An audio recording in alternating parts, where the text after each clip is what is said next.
once they give us the all clear that they can, have company. Sure, that'll be good. Come visit. What do you mean by live My stream? number from Lindsay. Take you to, take you to 64 for lunch or something. Well, but, and then one of my good friends, he moved back to the East Coast a couple years ago, and he got remarried, and he and the new husband moved to North Carolina, and the guys want to start a restaurant and food truck and all this stuff, and he and my son are so close, and so I'm really hoping to get those littles back, so we have an excuse to kind of see everyone all once fell swoop this summer is the goal. We're using this summer as, starting with this trip, as where we're gonna go places and see people who we haven't seen for a couple of years. Yes, that's what the goal is. That'll be good. Are you ready to start? Just about, I think. I'm gonna take off my mask. Okay, good. So we can hear you. Yes. My mask advertises my place of employment, which is why I chose to wear this one. So, but I'll get into that a little later. And I believe George is coming, and there are some people who are, Edna's coming, and I'm not going to start without Edna. Diane, you think Diane Dents is coming? That's wonderful. I hope so. Okay.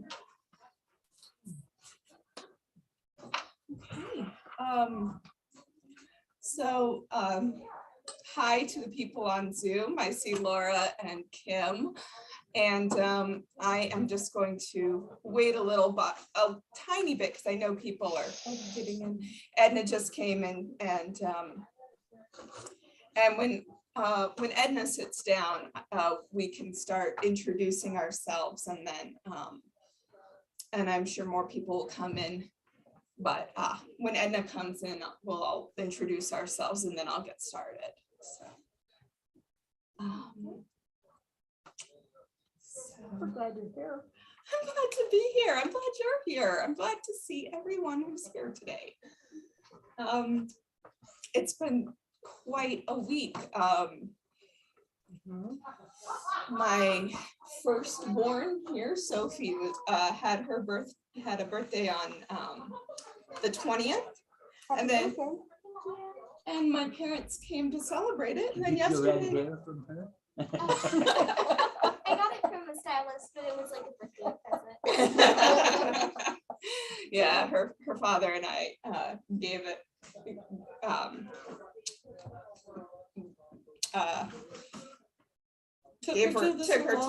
Her dad took her to the salon to get her hair styled, and my parents came to celebrate Sophie's birthday, and my mother's birthday was yesterday too. So it's been a fabulous week of blessings, and I'm really excited to share my spiritual journey today. So welcome everyone. Since a lot of people are here already, we'll go ahead and get started. First of all, can everyone hear well on Zoom too? Awesome. All right, so before I begin, we can go around the room and just introduce ourselves and introduce everyone listening on Zoom, and then I'll tell my own story. So I'll just pick a side. Your face is new to me, so I'm Liz. Hi Liz, welcome. And so Dick and Sue Mylander are here, and Hi, I'm Sophie. my awesome firstborn kiddo, and I'm Cindy Paris, and this is my awesome firstborn kiddo. I'm Alice. I'm Edna Hetherington. Hi, Alice and Edna. And on Zoom. Oh, there we go. Hi, Kim Reed here, and so looking forward to hearing you, Lindsay, today. Thank you, Kim. And me, I'm Laura. Hi, everybody. And my husband Alex and my father they may join the Zoom, but they're probably also listening on YouTube. So they're a big part of my story. So so I'm Lindsay Paris Lopez, and I'm really excited to be here today to share my spiritual journey for the This Is Us series. We've had so many wonderful presentations so far, and so I'm honored to be among them. And our very first presentation, Judy Johnson set the bar pretty high, and she had objects that mean something to her and showed and illuminated pieces of her faith journey. And there are some objects that are very important to me, but besides the ones that I wear on my finger, besides that, I keep a lot of them stored away out of the reach of my younger daughter who explores enthusiastically, and so I'll just leave it at that. But besides objects, what really means more to me are stories and ideas. So instead of bringing objects, I thought of 3 Bible stories that either illuminate a piece of my faith journey or show the lens through which I see not only scripture but the world and the big ideas of faith and love and in general. So I thought I'd try to frame my story of my spiritual journey with 3 stories from scripture and what they mean to me. So the first one for me is the story of Jesus walking on the water, and it's in 3 of the 4 Gospels, one of which is Matthew chapter 14. And I'm not going to reread this one, but basically Jesus walks out on the water and Peter tries to follow and succeeds for a couple steps and then falls and sinks, and Jesus rescues him. And the reason this story is important to me is because, morning, George. Good morning. I just want to interrupt for cookies. Oh. I will pass this around, and if you want to take one, I'll get some napkins, but then we'll just, our joy will be enhanced. Thank you. Thank you. So the reason the first story to come to mind is the story of Jesus walking on water is because I took that story a little too literally when I was about 4 or 5 years old. I was in a beautiful park with my father on a chilly fall day, and there was a lake with stepping stones, and I knew that I was supposed to use them. But so my father is an atheist, and his understanding of the world has had a tremendous impact on my own, of course. And so while I grew up in the church, which was very important, like a second home to me, and just really meant the world to me, there was a shadow side to the church I loved. And that was, my father didn't believe in it, so I always wondered why. And it didn't take very long for me, even as a child, to realize, well, maybe one reason he doesn't believe in it is because it doesn't seem scientifically accurate. And maybe another reason he doesn't believe in it is because in many stories, the God of scripture just sounds mean and scary and violent. So I'm not sure how much of this I was processing as a 4 or 5-year-old, but what I knew was that I loved the church, but God was mysterious, scary, and I wasn't even sure I really believed. I wasn't even sure I really believed in God at all, but I wanted to. And if I could, I wanted to prove God's existence to my dad, because it seemed so much easier if we would just believe, then we would all go to heaven and everything would be fine. So I remembered the Sunday school lesson where I learned about Jesus walking on water, and whatever I lacked in faith, I tried to make up in just sheer hope and desire and desperation.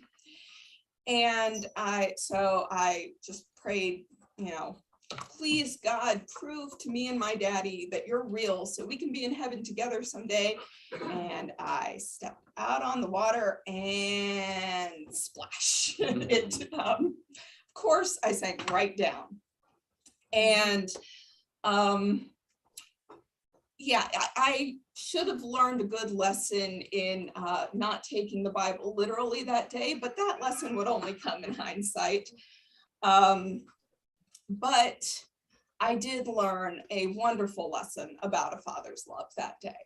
My dad took off his coat and jumped in the water and pulled me up and then wrapped me in his dry coat and carried me to the car. I don't remember if he said anything at all negative.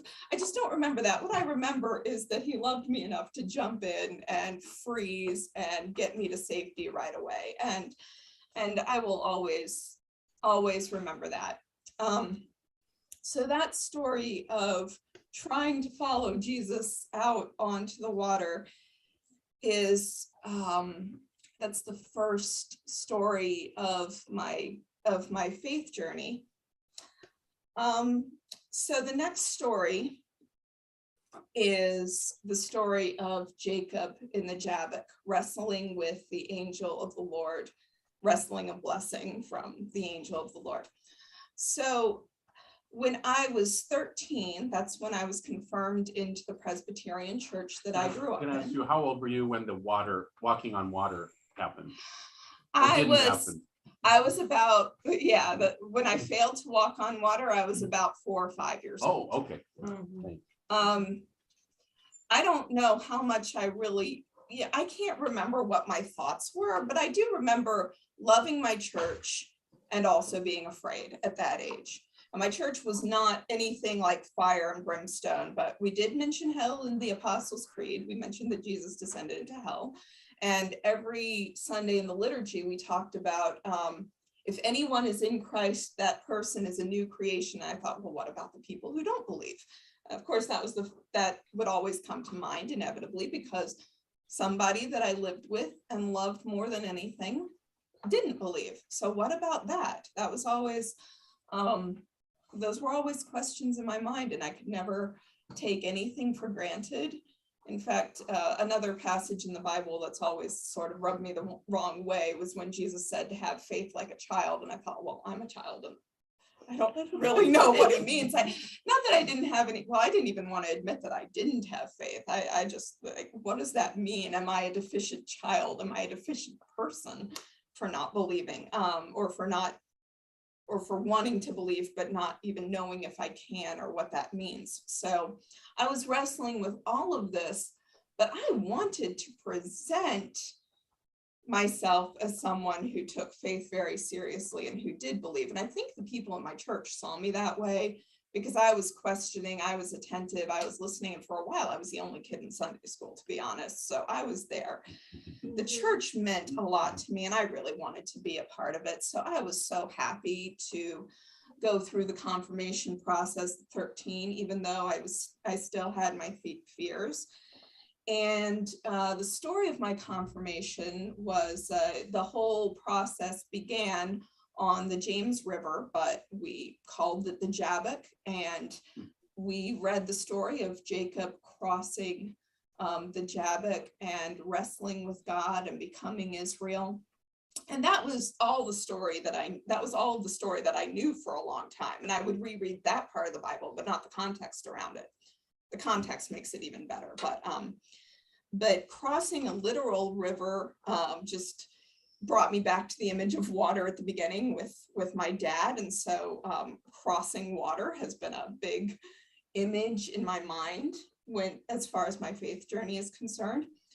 And the metaphor of wrestling with God meant a lot to me for so many reasons. It meant a lot to me because I was wrestling with my faith, wrestling with my questions, my feelings of doubt and anxiety and inadequacy, and wondering how to take the Bible seriously, if not literally, and all of that.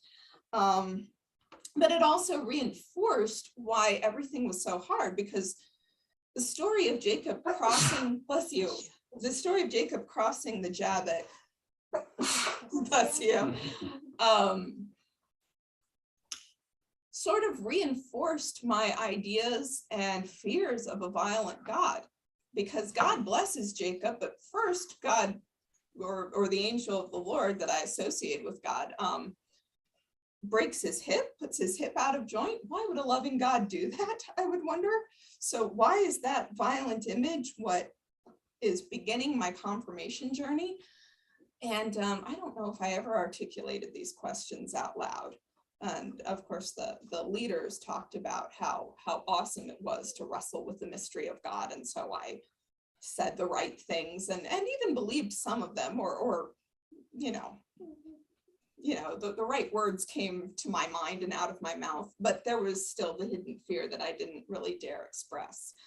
And so what I believe now about God putting Jacob's hip out of joint, besides all believing overall that it's metaphorical and allegorical and not necessarily historical, but based in historical ideas of real people, but is that when God calls us, when love calls us, and we answer the call of love, we don't fully understand, it can be risky and dangerous and painful. And that's the idea that I get from Jacob's hip being out of joint. Maybe God turned that part of his body before the rest of him could turn and follow the call of love.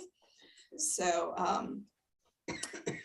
but in hindsight, when I would look back on it, I realized, Jacob demanding a blessing from God, well, that's pretty incredible. That's really bold and audacious. And even though I didn't see that as what I was doing, I felt like I was this timid, scared creature, but I was holding on to ideas and doubts and faith and the people that all of them represented to me. And I was just holding on tenaciously.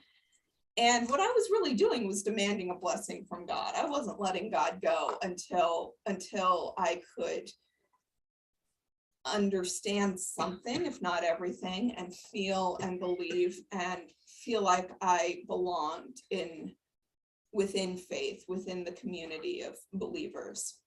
So Can I ask you a question? Yeah. So you mentioned about there was something that you were afraid to articulate. yeah. Can you say that again? Because I feel like I know what it is, but I just want to hear it again, because you felt like you were holding this thing in. And part of the reason is, so our preacher today, Jen Bradbury, is talking about this. It's just like, I love the coincidence of this, but could you tell me what it was that you were afraid to say? Well, I was afraid of a few things. I was afraid for my salvation, but I was also afraid of betraying the identity that I was trying to cultivate as someone who belonged to the church. And I felt like I was really, really, really trying to understand and believe and belong, because most of the people I loved belonged to the church, but not my dad. And I loved him just as much. And that was part of my confusion and feeling torn and wrestling. So I was afraid for my salvation. And afraid to expose myself as someone who didn't believe as much as I thought people thought I did. So there's that. So maybe I'll come back to what I find really cool about the story of Jacob and the Jabbok. Because there's more to that, but I didn't realize how much more there was to it until Just later. a follow-up. So this idea, I mean, I like this, you're making me think about belonging, Mhm, right? And how that's such a, oh my gosh, an essential human mhm. need and desire, and how so many people don't feel they belong, Yeah. right? And did you feel like your belonging was maybe in jeopardy or risky? In a way, but no person made me feel that way. And I don't want to say no one, I felt unconditional love from all sides, from my father, from my mother, from my church. I even felt like I could ask all the questions that I wanted to ask, but something within me thought, I'm holding back telling people how little this makes sense to me and how little I feel like it. I mean, I felt like it had to make sense. I knew people for whom it didn't have to make sense and they just believed, but that couldn't be me. That could never be me. I couldn't do that. So there was a part of me that felt dishonest. So I felt unconditional love from the people, but I wondered if that would be enough to save me. And I didn't feel unconditional love for myself because I felt like I was being dishonest, to be honest. So yeah, Thank you. you're welcome. So that story was a part of me, just the whole idea that I'm wrestling with God and that I'm trying to find a blessing in the midst of all this struggle. That was a part of me from the time I learned the story of Jacob and the Jabbok until forever. How I was wrestling and what I was wrestling with kind of shifted, but the idea that I'm struggling with my faith has always been there ever since. So I was wrestling with my faith, and I did things like I joined Fellowship Christian Athletes, which even for my Christian mother, I think that was kind of a really kind of step. I mean, I was never conservative or anything like that. But I joined organizations where faith was central because I wanted faith to be central to me. And it was, wrestling with it was central, but really feeling convinced of it wasn't, but wrestling with it certainly was central to me. I did all these things, but I was also friends with an amazing Muslim girl named Shema.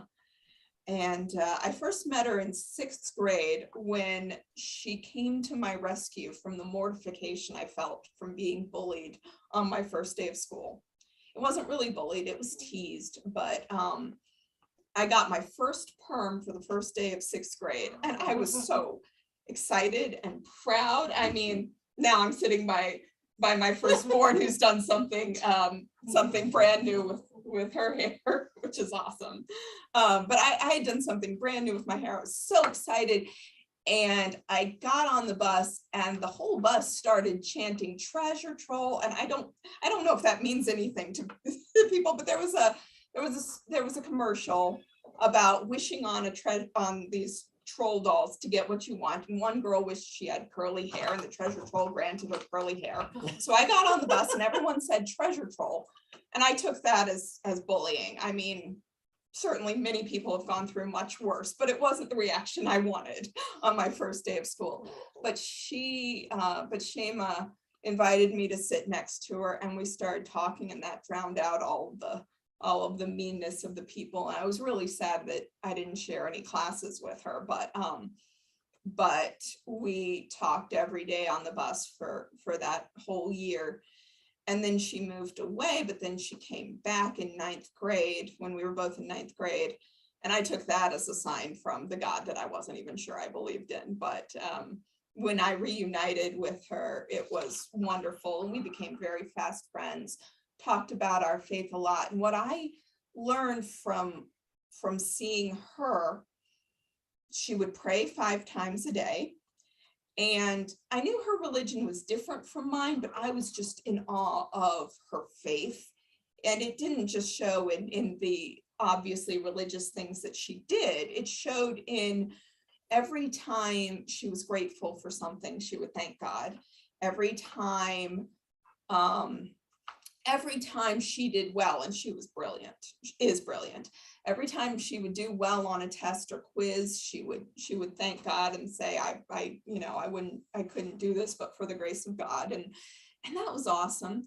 And so we talked about our faiths and the similarities and differences. And I learned that Islam has a lot in common with Christianity. I learned that we shared a lot of the same stories, the same prophets. I learned that they revered Jesus. And as we went deeper into conversation, I'm not sure if I was able to express all of my doubts to Shema, but I was able to express some of them. And I found out that there was no original sin in Islam. Adam and Eve repented of their disobedience and they were forgiven, and that was that. So even though my understanding of the doctrine of original sin has changed since then, at that time, hearing that there was no such thing as original sin in Islam made me think, that's nice. And then God was one. That was the biggest thing. There was no messy, complicated Trinity, which I had tried to wrap my mind around for all my life. And now, I absolutely love the Trinity, but one God was a lot easier to understand than 3, especially when a part of the 3 died, as I thought, to appease another part of the 3. That never made sense to me, of course.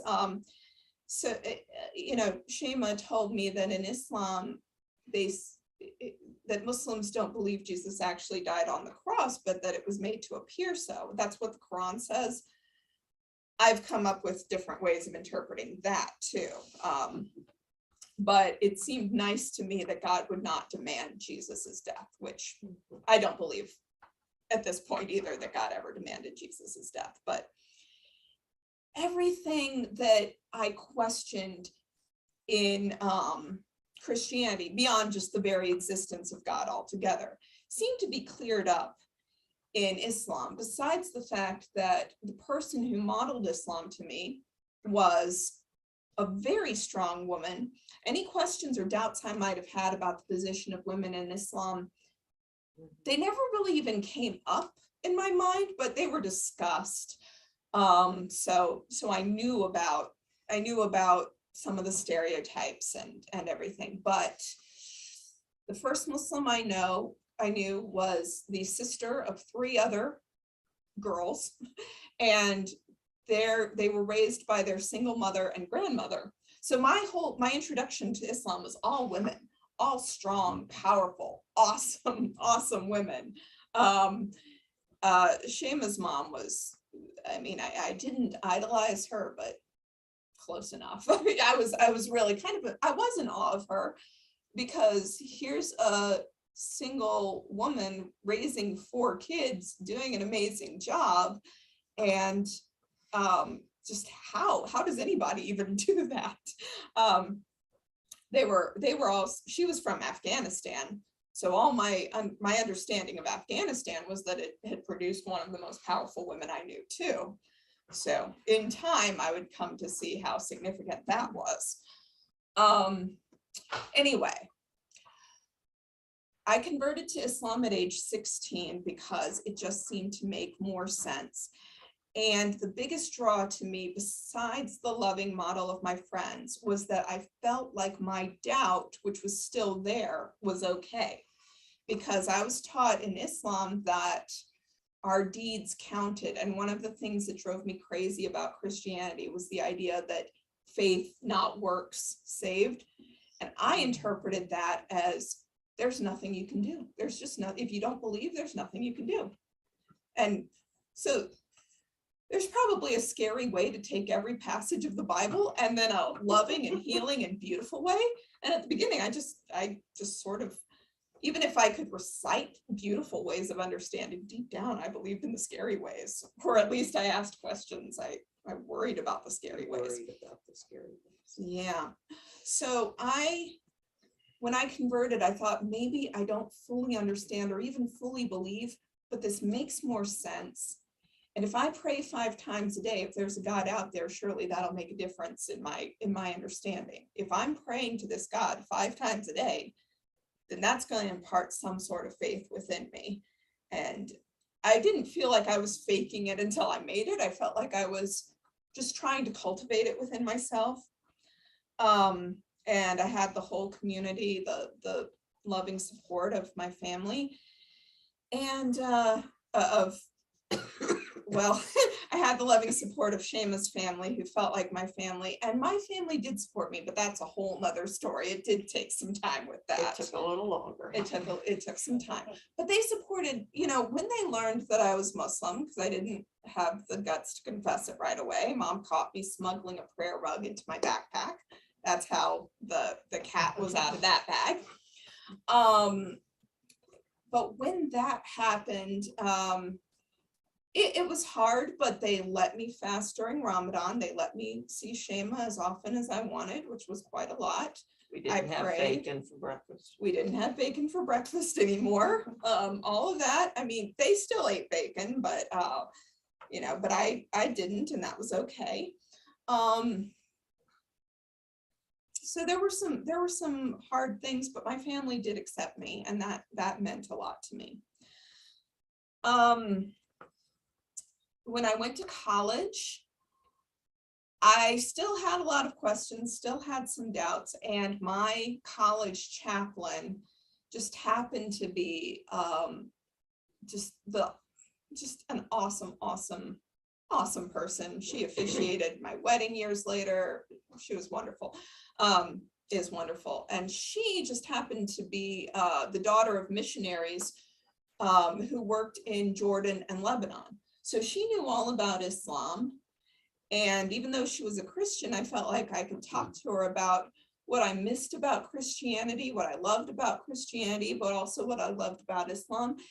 And I didn't really have to explain anything. She just knew, she just got it. And she got me, she got my personality, and we just really hit it off. And I went to Hollins University, which is a small women's college in Roanoke, and there weren't a lot of I didn't know any other Muslims there really.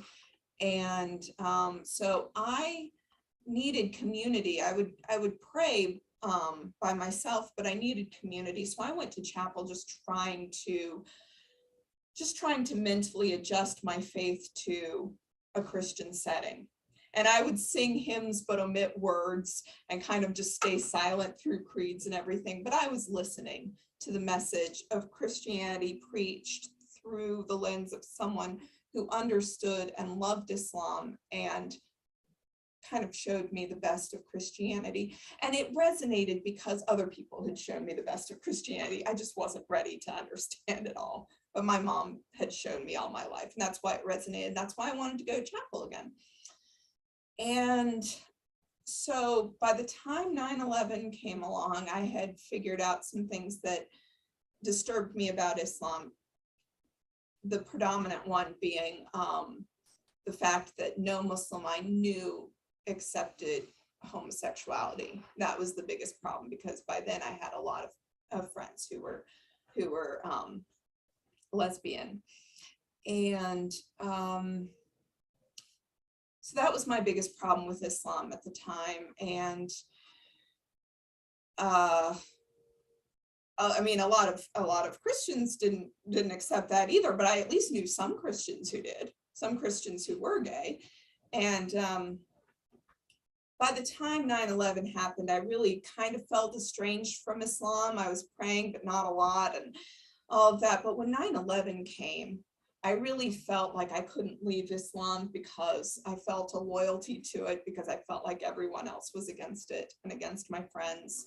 And I just really felt pulled sort of back to Islam by 9/11. But that was when I really started trying to reconcile the faith differences and my love for people of all faiths. And I did reaffirm Christianity when I was 24.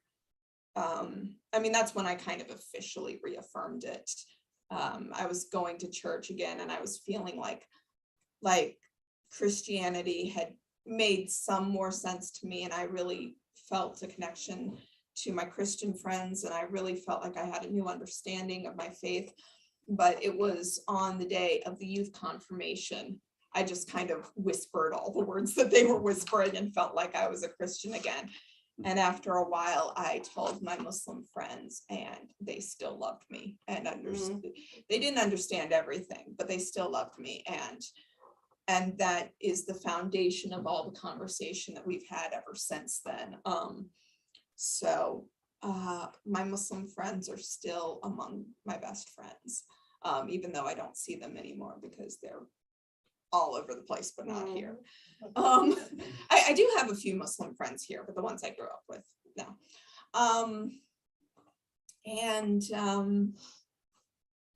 So I went to Hartford International University of Religion and Peace. At the time, it was called Hartford Seminary, to get a degree in Christian Muslim relations, because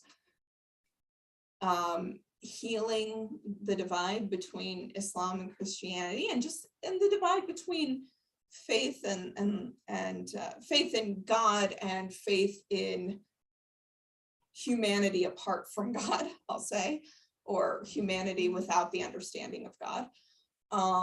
Just reconciling all that has been at the core of my identity for my whole life. And so I went to Hartford Seminary, got a degree in Christian Muslim relations, and I loved it. I loved everything about it, except for the fact that it wasn't a good place to meet people to date, because at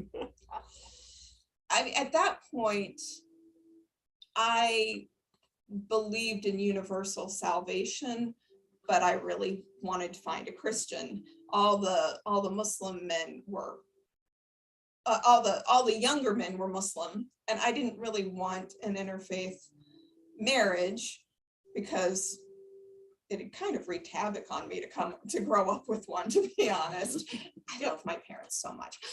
But also. Do I get any feedback time here? Yes, you do. No, go ahead. I'm sorry. You do. But that was a concern. And also I was still growing into my new understanding of Christianity. I wanted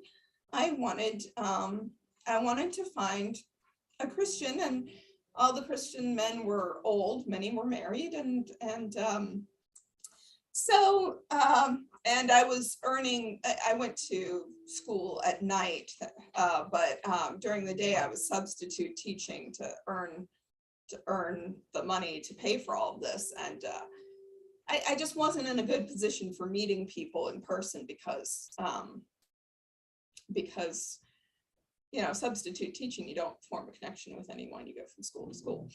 And so I turned to eHarmony to find someone, and I found my wonderful husband, Alex, through eHarmony. And just from the very beginning, he has shown me what self-giving love looks like. Every single day he shows me that. He works so hard, and just shows me what it looks like to give of yourself to the ones you love. And so I met him, and it was a long distance relationship at first. He was in New York and I was in Hartford, but it wasn't so long that we couldn't see each other every weekend. And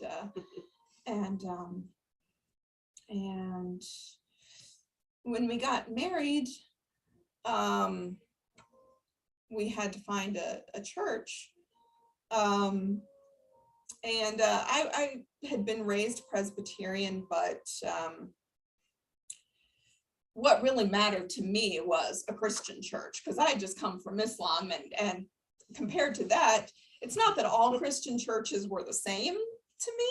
I knew I wanted to go to a relatively Protestant church, and I actually ended up at the Episcopal Church, which I feel is in between the Protestants and Catholics, but the reason we went to an Episcopal church rather than a Presbyterian church was simply because we would have been too late to the Presbyterian church. So we went to the closest church we could, a few blocks away.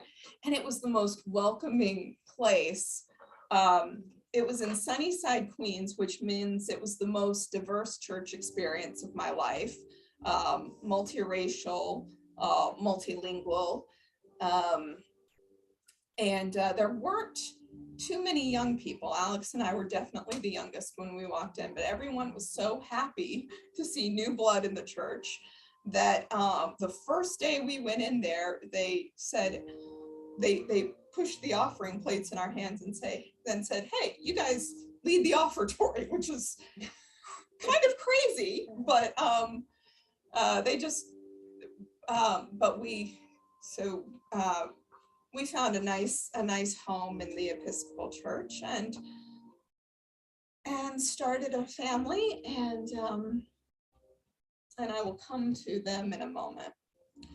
But I was a stay-at-home mom at first, but I was trying to think of a career that I could have. When I went to seminary, I thought maybe I'd be a professor, but I realized to be a professor of something as specialized as Christian-Muslim relations, I would have to go wherever they put me and not necessarily where Alex could comfortably work. So by then I was a stay-at-home mom, just thinking, what am I going to do? And I thought about being a preacher and a writer and everything, but eventually when we moved to Illinois, I found a place called the Raven Foundation, and what they do is the mission has changed somewhat since I joined it, but at first they tried to, the motto was to make religion reasonable, violence unthinkable, and peace a possibility by using the interpretation of Christianity and humanity of René Girard, who's a French philosopher. And I had learned about him a little bit in seminary, but I had also followed his work after I graduated from seminary, found him again, and really what René Girard did for me was help me articulate and find some logic behind my conviction of God's absolute nonviolence and God's and universal salvation, and how to understand violence in Scripture. And anyway, I went to the Raven Foundation to see if I could write, just voluntarily write for them, write some articles. And eventually they just hired me, and now I'm the theologian in residence of the Raven Foundation. And the Raven, they use the Raven as their name and mascot because the Raven is a scapegoat, or everyone thinks of it as a scary bird, but it's not really scary. And the whole mission was to recognize our violence on people that we think of as enemies, and to recognize enemies as scapegoats who aren't really evil. We're just projecting our own anger or differences onto them. Anyway, but now Raven actually makes more sense. It stands for Religion and Violence Education Network. So that makes it easier to follow. And we mostly, basically the mission is to heal our understanding of God and ourselves, which is what I've been wrestling with my whole life. And I said 3 stories, and I've only talked about 2, but the last isn't really a Bible story, but it's one of the most famous passages of the Bible. And it's the first chapter of John. In the beginning was the Word, and the Word was with God, and the Word was God. It was with God from the beginning. And then he was in the world, but the world knew him not, and the Word became flesh and dwelt among us. that's how I look at things, and that's a guiding principle for the work I do with Raven, but also for the work for living my life, understanding that the word became flesh, understanding that that the manifestation of God's love became a person, not a book, has been the lens through, I mean, and that helps me understand scripture in a whole new way.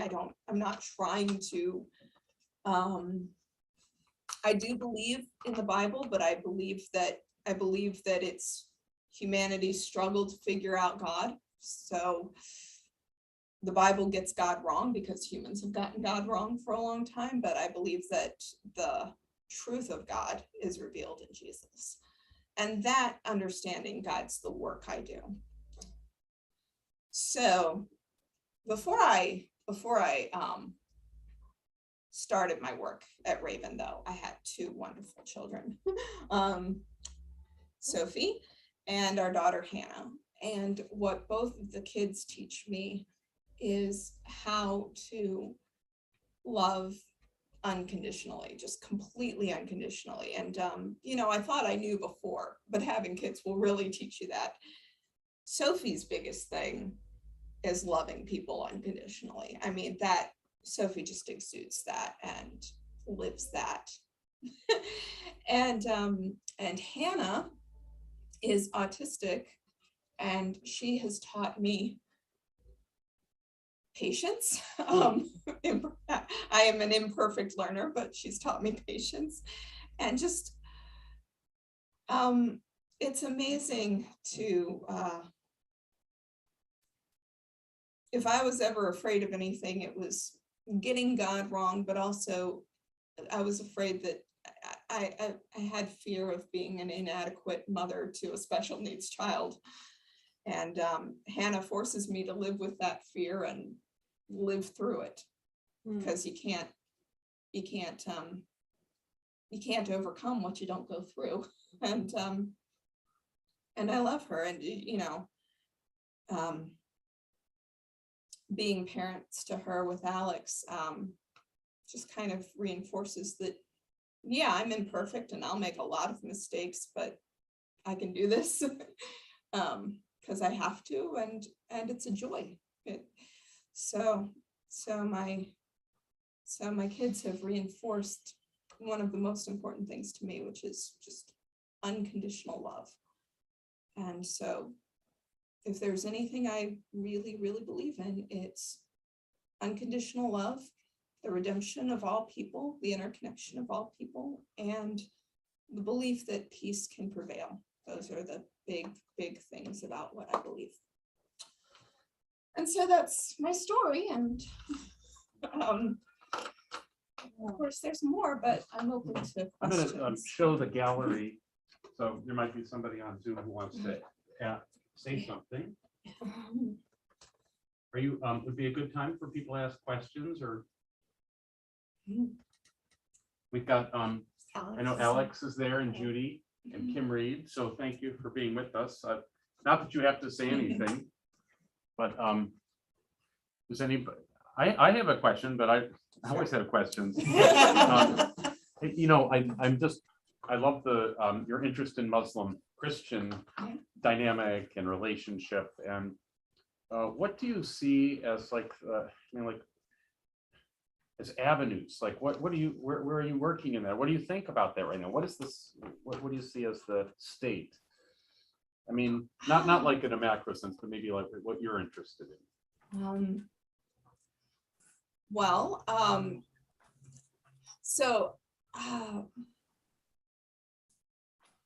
first of all, it's Ramadan right now. And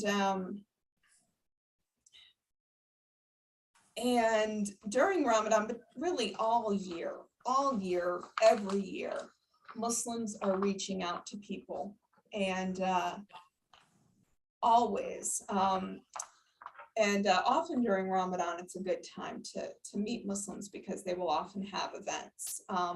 So here I've been to events at the Ahmadiyya community and at the Islamic Center. And it's just a good time to look around, and you've probably announced have you made announcements in the bulletin? Because I haven't looked through the whole bulletin and I haven't looked through the whole bulletin every week, but sometimes there are announcements about when Muslims Like an offer iftar iftar dinners, iftar the dinner. fast breaking dinner of Ramadan. So Some, that one of the things though, I mean, yeah. is that we often will get it like 2 days before the invitation Oh. will come, and it'll be like, okay, this is Monday, Thursday. Yeah, Or, you know, yeah. And Yeah. you know, I totally get it, but that's one of the challenges. That but- is. But I do see the generosity to invite, you know, it's totally there. It's just that, you know, Yeah. some of us, you know, Episcopalians like to plan ahead, and it's hard. It's hard to just be spontaneous, but you know, sometimes there are legitimate conflicts, you know. Yeah. Well, this year, I think it has been particularly challenging that Ramadan, Holy Week. Passover. Passover. Yeah. Right. It's actually, it has its blessings and its challenges. I actually fasted for the first time in years on Good Friday, for a number of reasons, but I broke the fast with when I was watching the Good Friday service on YouTube, and so I broke the fast at the moment of communion, which was cool. So I do want to say that Muslims are always reaching out. They are always willing to be partners in interfaith dialogue. And Islam does mention Christians and Jews as people of the book. But I like to go even beyond that. There is a particular affinity, especially among the Muslims I know, particularly towards the Abrahamic faiths. And it's just really important to know that we're all siblings through God. I think everyone in the world is a sibling, but also through Abraham.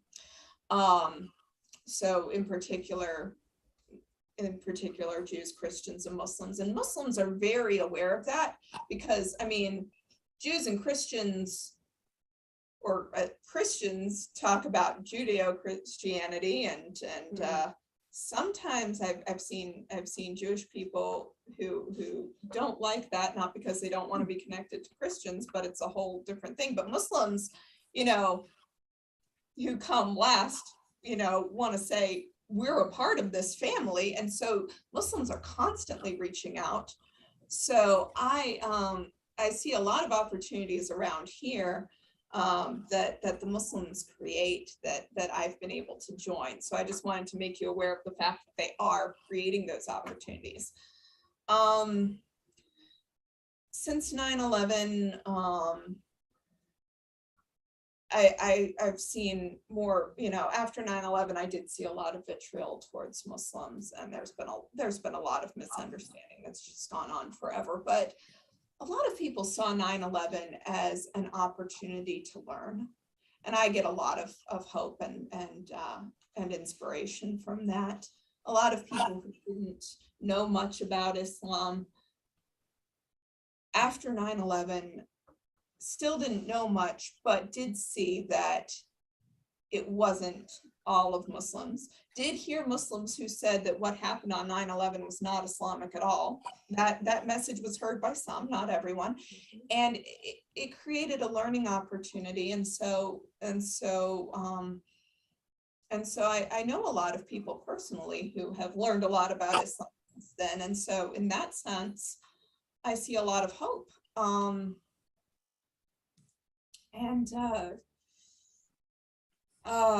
I mean, recently, Dr. Hawkins, that whole, the Dr. Hawkins incident was an opportunity for learning and understanding. It's like always, the understanding is forged in a moment of crisis. And I learned a lot of positive things that I didn't know about Wheaton College, as well as being upset with what happened, what ultimately happened then. Sophie, we just have, I'm sorry, so So- Lindsay. No, if you wanna ask We have- Sophie. No. We have just a few minutes, and so for Zoom, is that Judy or Kim or Al? Judy, do you want to say something? Yeah, just briefly, thank you so much, Lindsay. And I related to so many things you shared, and I have notes. There's so many things you've given me to think about. And right from the beginning, I just want to quickly say I related so strongly to your experiences and wonderings as a child. And you and I have very different backgrounds. So as a child, I was in a very different environment than you were. And still, I feel like we have these things in common that we can relate to. And for me, that's one of the most important reasons why we tell these stories to each other, so that we can find out what we share as human beings. And a lot of it is related to our relationship with God. And God is not our problem. Our problem is human beings. And so this is so important to have these conversations. And thank you for sharing. Thank you, Judy. And like I said, when you kicked off this whole series, you not only set a high bar, but I felt that connection that you speak of. I felt the similarities in our in the questions and wonderings. So thank you. Excellent.